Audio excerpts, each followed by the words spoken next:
यहां लिखिएगा ऊपर ऑप्शन 1 इस साइड, मतलब आप रफ को दो भाग में लिखिएगा, समझ रहे ना ऐसे? हाँ। बस वैसे ही इधर लिखिएगा option 1, option 1।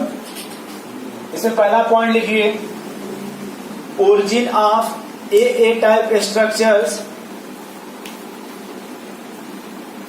origin of a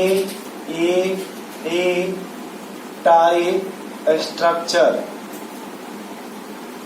in which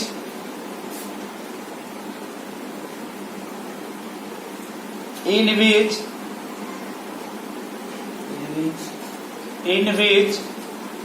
3D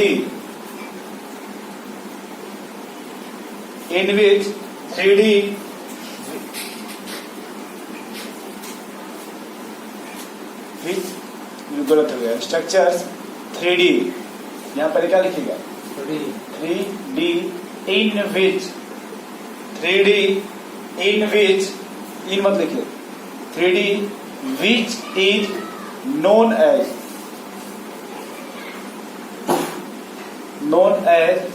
SCC, which is known as simple cubic structure। इसको ऐसे देखिए, आप नहीं समझ पा रहे कोई बात नहीं, ये मान लीजिए पहला लेयर बना,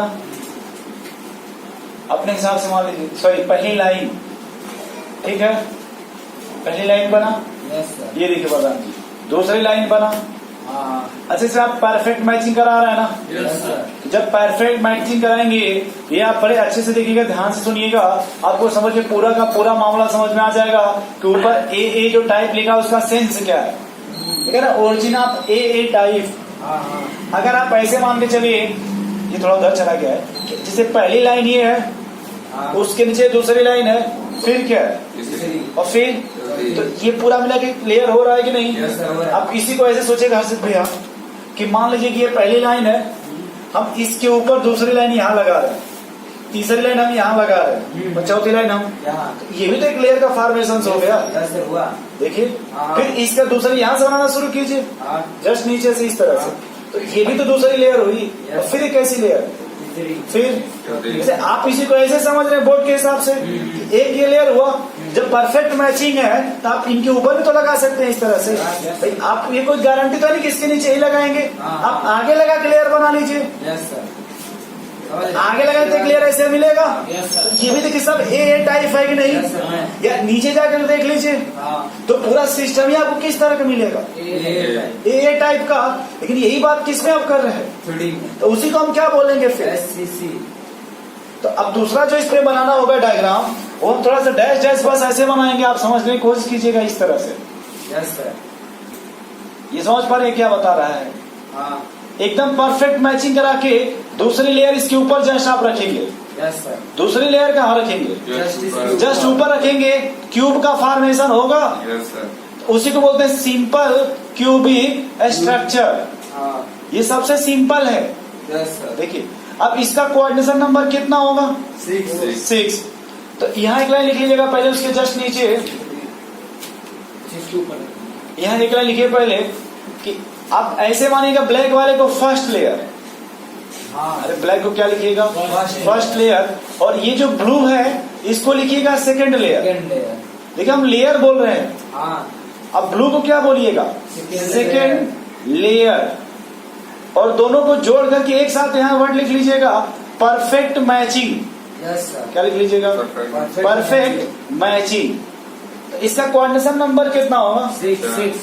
इसका कोऑर्डिनेशन नंबर कितना होगा, 6। तो ये लिख सकते हैं क्या कि 4 स्फीयर फ्रॉम 1 लेयर, जो 4 स्फीयर होंगे वो तो एक ही लेयर के हैं, मतलब ये बोल सकते ना इसमें कि 4 स्फीयर फ्रॉम 1 लेयर। बोलिए भाई, 4 जो कोऑर्डिनेशन नंबर है वो तो इसी लेयर में हो गया, और दूसरा लिख सकते 1 स्फीयर एबव, 1 स्फीयर इस लेयर के ऊपर हो जाएगा, और 1 स्फीयर लिख लीजिए एंड, वही लिख लीजिए एंड, वन स्क्वायर बिलो, बोलिए ये लिख सकते हैं ना टोटल, तो ऐसे लिख लें आप 4 + 1 + 1 = 6। और इसी को बोलते हैं यूनिट। आप जो इसका जो यूनिट होगा वो देखिए क्यूब का फॉर्मेशन होगा। अरे ऐसे मिला लीजिएगा भैया, थोड़ा सा मिलाएंगे तो इससे क्या बनेगा आपका क्यूब। देखिए शुरू में आप पढ़ रहे थे ना जो क्यूब, ये सिमेट्रिकल होता है। ये याद रखिएगा कैसा होता है। इसलिए इसमें हर लेन और हर एंगल आपस में आपको बराबर मिलेगा। बराबर का मतलब हुआ कि A = B = C मिलेगा, अल्फा = बीटा = गामा = सब 90 डिग्री मिलेगा। इसीलिए हम इसको सिमेट्रिकल बोलते हैं। इसको क्या बोलते हैं? एक आप नाम सुनेंगे ट्राइक्लिनिक का, याद करें ना, उसमें एज ना एंगल कोई बराबर क्या। अगर आपसे पूछेगा सिमेट्रिकल तो उसके लिए क्या बोलिएगा? क्यूबिक। लेकिन अगर पूछेगा अनसिमेट्रिकल तो ट्राइक्लिनिक, क्योंकि आप सुनेंगे ट्राइक्लिनिक में कोई एज बराबर कुछ होता है, A0 B0 C, alpha not beta not gamma not 90। तो इसमें पूरा मामला ही क्या अनसिमेट्रिकल हो गया। क्योंकि जब बराबर होता है ना इसमें सिमेट्री काटेंगे।